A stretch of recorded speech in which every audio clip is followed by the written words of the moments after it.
redemption for Ruth and Naomi come in the form of salvation from poverty, a marriage, and an inheritance? Does redemption for us come in the form of eternal salvation, the marriage of the Lamb, and an eternal inheritance? Let's look at Ruth 4. Did a primary family redeemer want to redeem family property for himself? Meanwhile, Boaz approached the city gate and sat down there.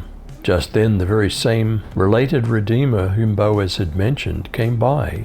So Boaz called out to him, "Come over and sit down here, my friend." So the man came over and sat down. Boaz selected 10 of the town elders and spoke to them. "Sit down here." So they sat down, and Boaz addressed the related redeemer directly.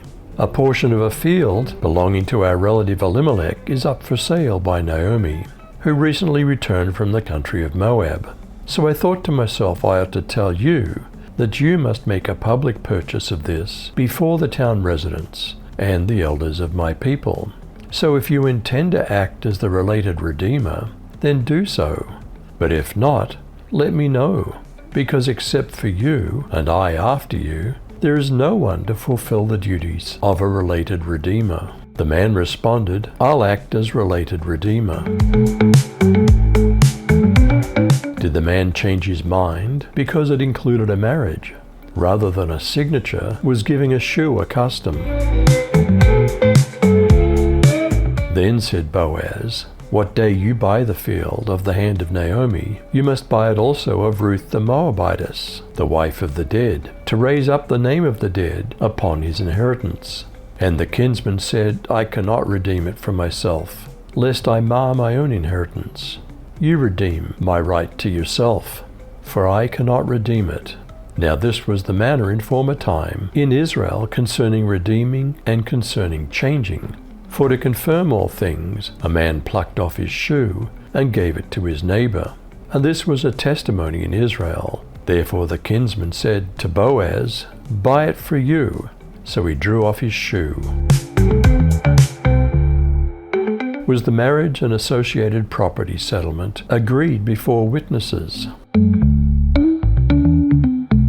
Then Boaz said to the elders and all the people, "You're witnesses today that I've acquired all that belonged to Elimelech, and all that belonged to Chilion and Mahlon, from the hand of Naomi. And also I've acquired Ruth the Moabitess, the widow of Mahlon, to be my wife, in order to raise up the name of the one who had died, on behalf of his inheritance, so that the name of the one who had died will not be cut off from his brothers, or from the gate of his birthplace. You're witnesses today." And all the people who were in the gate and the elders said, "We are witnesses. May Yahweh grant the woman who is coming into your home to be like Rachel and Leah, both of whom built the house of Israel, and so you shall achieve excellence in Ephratah, and shall proclaim your name in Bethlehem. Moreover, may your house be like the house of Perez, whom Tamar bore to Judah, through the seed which Yahweh will grant you by this young woman."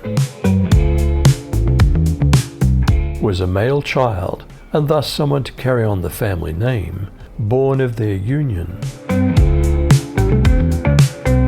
So Boaz took Ruth, and she became his wife, and he had relations with her. And the Lord enabled her to conceive, and she gave birth to a son. Then the women said to Naomi, "Blessed is the Lord, who has not left you without a redeemer today, and may his name become famous in Israel. May he also be to you one who restores life and sustains your old age. For your daughter-in-law, who loves you and is better to you than 7 sons, has given birth to him." Did Ruth then become the great-grandmother of King David? Then Naomi took the child in her arms and cared for him. The women living there said, "Naomi has a son," and they named him Obed. He was the father of Jesse, the father of David. This then is the family line of Perez. Perez was the father of Hezron, Hezron the father of Ram, Ram the father of Amminadab, Amminadab the father of Nahshon, Nahshon the father of Salmon, Salmon the father of Boaz, Boaz the father of Obed, Obed the father of Jesse, and Jesse the father of David. How did God's kindness and grace redeem us, or purchase our freedom?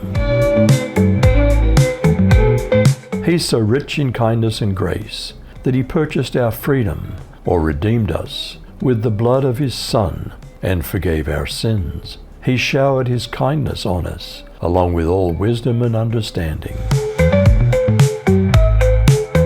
Did redemption for Ruth and Naomi come in the form of salvation from poverty, a marriage, and an inheritance? Does redemption for us come in the form of eternal salvation, the marriage of the Lamb, and an eternal inheritance? You decide.